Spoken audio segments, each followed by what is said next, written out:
Now, we have several more poems, so it's not as final as I'm making it sound. But it is the last of our editors, who I have just been so lucky to get to work with the past 3 years, Wade Martin. This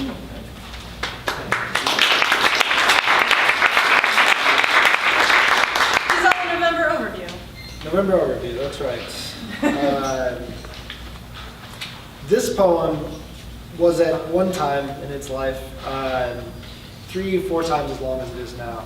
I took it to a critique group, and David Meishan said, well, these are the lines that are working for me. So I'm down to that. And I learned that from Scott Wigger.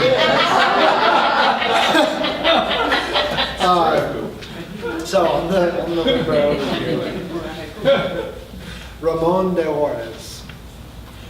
When he died, no one went to the funeral, no one sent flowers or sang his favorite tune. We cried into pillows in mute alleyways, at night behind the garden wall and in the lonely grocery aisle.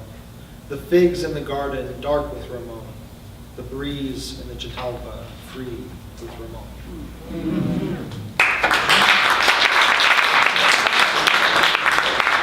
And the reason for the changeover, one of the big reasons anyway, is that Allison and I are both in MFA programs at the moment.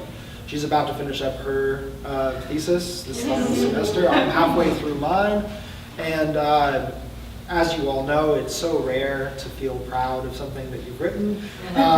We are so glad to have published so many fine poems in this calendar.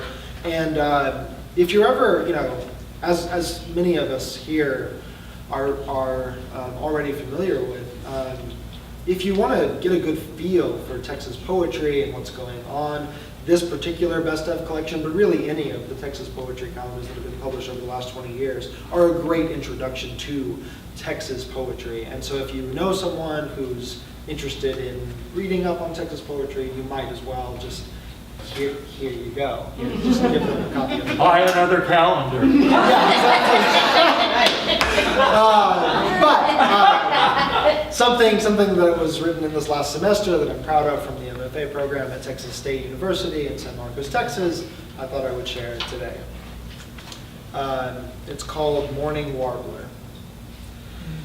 There's a bird the color of mustard, the bird that gave birth to my mother.